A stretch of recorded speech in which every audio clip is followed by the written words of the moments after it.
ಸ್ನೇಹಿತರೆ ಎಲ್ಲರಿಗೂ ನಮಸ್ಕಾರ. ಇದೊಂದು ಹೊಸ ಪ್ರೊಫೈಲ್ ಮತ್ತು ಒಂದು ಹೊಸ ಕತೆ ಕೂಡ. ಇವಾಗಿನ ಸಮಸ್ಯೆ ಏನಪ್ಪ ಅಂದರೆ ಗಂಡು ಮಕ್ಕಳಿಗೆ ಹೆಣ್ಮಕ್ಳು ಮದುವೆ ಆಗೋಕ್ಕೆ ಸಿಗ್ತಾ ಇಲ್ಲ. ಆದರೆ ಗಂಡು ಮಕ್ಕಳು ಅದನ್ನು ಉಳಿಸ್ಕೊಂಡು ಹೋಗ್ತಾ ಇಲ್ಲ ಅಂತ ನಾನು ಹೇಳ್ತೀನಿ. ಹೆಸರು ಸುನೀತಾ ಜಿ, ವಯಸ್ಸು 27 ವರ್ಷ, ಸ್ಥಳ ಬೆಂಗಳೂರು, ಬನ್ನಾರಘಟ್ಟ ರಸ್ತೆ ಸೈಡ್ ಅಂತ ಹೇಳಿದ್ದಾರೆ. ಶಿಕ್ಷಣ PU ಪೂರ್ಣ, ವೈವಾಹಿಕ ಸ್ಥಿತಿ ಅವಿವಾಹಿತ ಅಂತ ಹೇಳಿದ್ದಾರೆ. ಆದರೆ ಸ್ನೇಹಿತರೆ ಇವರು ಸ್ವಲ್ಪ ಲೇಟಾಗಿ ಮದುವೆ ಆಗ್ತಾ ಇದ್ದಾರೆ, ಅದಕ್ಕೋಸ್ಕರ ಏಜ್ ಕೂಡ ಆಗಿದೆ ಅಂತ ತಿಳಿಸಿದ್ದಾರೆ.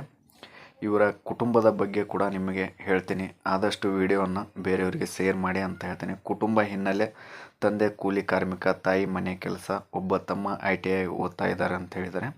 ಸ್ವಭಾವ ಸರಳ, ನಗುಮುಖ, ಜವಾಬ್ದಾರಿಯುತ ಮತ್ತು ಆಸಕ್ತಿ ಅಡುಗೆ, ಮೆಹಂದಿ ಡಿಸೈನ್, ಸಣ್ಣ ವ್ಯಾಪಾರ ಅಂತ ಹೇಳಿದ್ದಾರೆ.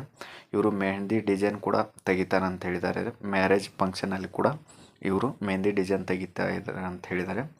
ಆಮೇಲೆ ಗಂಡು ಮಕ್ಕಳಿಗೆ ಹೇಳೋದೇನಪ್ಪ ಅಂದರೆ, ದಯವಿಟ್ಟು ಯಾರು ಕುಡಿಯೋಕ್ಕೆ ಹೋಗಬೇಡಿ. ಕುಡಿತದ ಚಟದಿಂದನೇ ಸ್ವಲ್ಪ ಜನ ಹಾಳಾಗಿದ್ದ ಅಂತ ನಾನು ಹೇಳ್ತೀನಿ.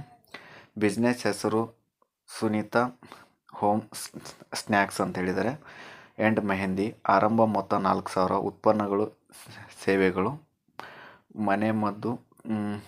ಮನೆ ಮುದ್ದು, ಮುರುಕು, ಚಕ್ಕುಲಿ, ಲಡ್ಡು, ಫಂಕ್ಷನ್, ಮೆಹಂದಿ ಆರ್ಡರ್ ಅಂತ ಹೇಳಿದ್ದಾರೆ. ವಾಟ್ಸಪ್ ಕೂಡ ಆರ್ಡರ್ ತೊಗೊತೀವಿ ಅಂತ ಹೇಳಿದ್ದಾರೆ. ತಿಂಗಳ ಆದಾಯ 18,000 ರಿಂದ 30,000 ಅಂತ ಹೇಳಿದ್ದಾರೆ. ರೆಗ್ಯುಲರ್ ಕಸ್ಟಮರ್ 200+ ಇದೆ ಅಂತ ಹೇಳಿದ್ದಾರೆ. ಮನೆ ಅಡುಗೆ ಮನೆಯಿಂದಲೇ ಆರಂಭ. ಕ್ವಾಲಿಟಿ, ಸಮಯ ಪಾಲನೆ, ಕಸ್ಟಮರ್ ಟ್ರಸ್ಟ್ ಮುಖ್ಯ ಅಂತ ಹೇಳಿದ್ದಾರೆ ಸ್ನೇಹಿತರೆ.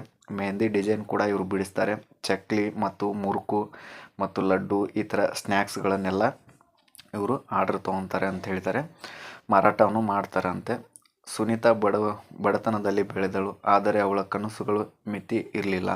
ಅವಳು ಯೋಚನೆ ಮಾಡಿದಳು, ಮದುವೆಗೂ ಮೊದಲೇ ನಾನು ನನ್ನ ಕಾಲಿನ ಮೇಲೆ ನಿಲ್ಲಬೇಕನ್ನುವಂಥ ಒಂದು ಆಸೆ, ಒಂದು ನಿರ್ಧಾರ ಕೂಡ ಇತ್ತಂತ ಹೇಳಿದ್ದಾರೆ ಸ್ನೇಹಿತರೆ ಅವರು. ಅದಕ್ಕೋಸ್ಕರ ಸ್ವಲ್ಪ ಲೇಟಾಗಿ ಮದುವೆ ಆಗ್ತಾಯಿದ್ದೀನಿ ಅಂಥೇಳಿ ತಿಳಿಸಿದ್ದಾರೆ. ಮತ್ತು ಯಾಕಂದರೆ ಪ್ರತಿಯೊಂದು ಹೆಣ್ಮಕ್ಳಿಗೂ ಆಸೆ ಇದ್ದೇ ಇರುತ್ತೆ. ಅವಳು ಕಾಯಲಿಲ್ಲ, ಅವಳು ಕೆಲಸ ಶುರು ಮಾಡಿದಳು. ಬಡತನ ಅವಳಿಗೆ ಅಡ್ಡಿ ಆಗಲಿಲ್ಲ, ಅದು ಅವಳಿಗೆ ಪ್ರೇರಣೆ ಆಯಿತು ಅಂತ ಹೇಳಿದ್ದಾರೆ ಸ್ನೇಹಿತರೆ. ಯಾಕಂದರೆ ಬಡತನ ಅವರಿಗೆ ಅಡ್ಡಿ ಆಗಿಲ್ಲ ಅಂತ. ಯಾಕಂದರೆ ಸಾಧನೆಗೆ ಯಾವ ಬಡತನ ಕೂಡ ಹತ್ತಲ್ಲ ಸ್ನೇಹಿತರೆ. ಅದಕ್ಕೋಸ್ಕರ ಹುಡುಗರು ಏನು ಮಾಡ್ತಾರಪ್ಪ ಅಂದರೆ, ಕುಡಿತದ ಚಟದ ಹಿಂದೆ ಹೋಗಿಬಿಡ್ತಾರೆ. ಆಮೇಲೆ ಕುಡಿತಕ್ಕೆ ದಾಸರಾಗ್ತಾರೆ.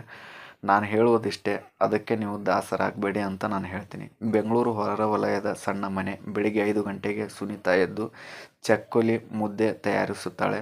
ತಾಯಿ ಪಕ್ಕದಲ್ಲಿ ಸಹಾಯ ಮಾಡುತ್ತಾಳೆ ಅಂಥೇಳಿ ತಿಳಿಸಿದ್ದಾರೆ. ಅವರ ತಾಯಿ ಕೂಡ ಅವರಿಗೆ ಸಹಾಯವನ್ನು ಮಾಡಿದರು ಅಂತ ಹೇಳ್ತಾರೆ ಸ್ನೇಹಿತರೆ. ಯಾಕಂದರೆ ಅವ್ರ ಬಿಸ್ನೆಸ್ಗೆ ಕುಟುಂಬದವರೆಲ್ಲರೂ ಸಹಾಯ ಮಾಡ್ತಾ ಇದ್ದಾರೆ ಅಂಥೇಳಿ ತಿಳಿಸಿದ್ದಾರೆ. ಆದಷ್ಟು ನಾನು ಹೇಳೋದೇನಪ್ಪ ಅಂದರೆ, ವಿಡಿಯೋ ಪೂರ್ತಿಯಾಗಿ ನೋಡಿ ಅಂತ ನಾನು ಹೇಳ್ತೀನಿ. ಮೊದಲು ದಿನ 2 ಕಿಲೋ ಸ್ನ್ಯಾಕ್ಸ್, 1 ತಿಂಗಳಲ್ಲಿ 15 ಕಿಲೋ ಇದ್ದು ರೆಗ್ಯುಲರ್ ಬ್ಲಾಕ್ ಆರ್ಡರ್ಸ್ ಅಂತ ಹೇಳಿದ್ದಾರೆ. ಒಮ್ಮೆ ಹಣದ ಕೊರತೆಯಿಂದ ಆರ್ಡರ್ ರದ್ದು ಆಯಿತು, ಅವಳ ಅತ್ತಳು ಅಂತ ಹೇಳಿದ್ದಾರೆ. ಕೆಲವೊಂದು ಟೈಮಲ್ಲಿ ಅವರಿಗೆ ಹಣದ ಕೊರತೆಯಿಂದ ಆರ್ಡರ್ ಕೂಡ ಕ್ಯಾನ್ಸಲ್ ಆಯಿತು ಅಂತ ಹೇಳಿದ್ದಾರೆ. ಯಾಕಂದರೆ ಅವರು ಅಚೀವ್ ಮಾಡಿರುವಂಥ ಅವರು ಆರ್ಡರನ್ನು ಅವ್ರಿಗೆ ಪೂರೈಸೋಕ್ಕಾಗಲಿಲ್ಲ. ಯಾಕಂದರೆ ಹಣದ ಕೊರತೆ ತುಂಬಾ ಇತ್ತು ಅಂತ ಹೇಳಿದ್ದಾರೆ. ಆದರೆ ಮುಂದಿನ ದಿನ ಮತ್ತೆ ಕೆಲಸ ಶುರು ಮಾಡಿದಳು. ಒಬ್ಬ ಗ್ರಾಹಕಿ ಹೇಳಿದಳು, ನಿಮ್ಮ ಕೈ ರುಚಿ ಚೆನ್ನಾಗಿದೆ, ನಿಮ್ಮ ಪರಿಶ್ರಮ ಇನ್ನೂ ಚೆನ್ನಾಗಿದೆ. ಆ ಮಾತು ಸುನೀತಾಳಿಗೆ ದೊಡ್ಡ ಧೈರ್ಯ ಕೊಟ್ಟಿತ್ತು ಅಂತ ಹೇಳಿದ್ದಾರೆ. ಯಾಕಂದರೆ ಸ್ನೇಹಿತರೆ, ಯಾರೇ ಆಗಲಿ ನಮಗೆ ಪ್ರೋತ್ಸಾಹ ಕೊಡಲೇಬೇಕು. ಯಾಕಂದರೆ ಪ್ರೋತ್ಸಾಹದಿಂದನೇ ನಮ್ಮ ವ್ಯಾಪಾರ ಆಗಲಿ, ನಮ್ಮ ಜೀವನ ಆಗಲಿ ಮುಂದೆ ಸಾಗುತ್ತೆ ಹೊರತು ಯಾರಾದರೂ ನೀನು ಸರಿಯಾಗಿಲ್ಲ ಅಂದರೆ ಆ ಜೀವನ ಸಾಗಲ್ಲ ಅಂತ ನಾನು ಹೇಳ್ತೀನಿ. ಸುನೀತಾ ಹುಡುಕುತ್ತಿರುವವರ ವಯಸ್ಸು 30 ರಿಂದ 35 ಒಳಗೆ ಇರಬೇಕು ಅಂತ ಹೇಳಿದ್ದಾರೆ. ಸರಳ ಹೊಣೆಗಾರಿಕೆಯ ಹುಡುಗ, ಅವಳ ಕೆಲಸಕ್ಕೆ ಗೌರವ ಕೊಡುವ ವ್ಯಕ್ತಿ, ಕುಟುಂಬ ಮೌಲ್ಯಗಳನ್ನು ಅರ್ಥ ಮಾಡಿಕೊಳ್ಳುವ ಸಂಗಾತಿ. ಅವಳಿಗೆ ಹಣ ಮುಖ್ಯ ಅಲ್ಲ, ಗೌರವ ಬೆಂಬಲ ಮುಖ್ಯ ಅಂತ ಹೇಳಿದ್ದಾರೆ ಸ್ನೇಹಿತರೆ. ಮತ್ತು ಜಾತಿ ಯಾವುದೇ ಆದರೂ ಪರವಾಗಿಲ್ಲ ಅನ್ನುವಂಥ ಒಂದು ಮಾತು ಕೂಡ ಅವರು ಹೇಳಿದ್ದಾರೆ.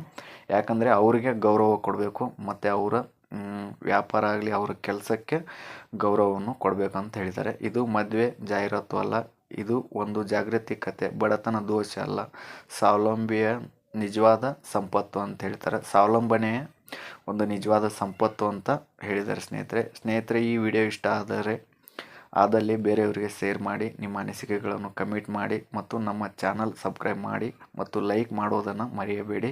ಈ ವಿಡಿಯೋ ಒಂದು ಹೆಣ್ಣಿಗೆ ಸ್ಫೂರ್ತಿಯಾಗಲಿ, ಹೆಣ್ಣು ಮಕ್ಕಳನ್ನು ಗೌರವಿಸಿ ಅಂತ ನಾನು ಹೇಳ್ತೀನಿ. ಆದಷ್ಟು ಮದ್ಯಪಾನ ಸೇವನೆಯಿಂದ ದೂರ ಇರಿ ಅಂತ ಹೇಳ್ತೀನಿ. ಧೂಮಪಾನ ಮತ್ತು ಮದ್ಯಪಾನ ಸೇವನೆಯನ್ನು ಮಾಡೋಕ್ಕೆ ಹೋಗಬೇಡಿ ಸ್ನೇಹಿತರೆ. ನಿಮ್ಮ ಆರೋಗ್ಯದ ಕಡೆ ಗಮನ ಇರಲಿ ಅಂತ ನಾನು ಹೇಳ್ತೀನಿ.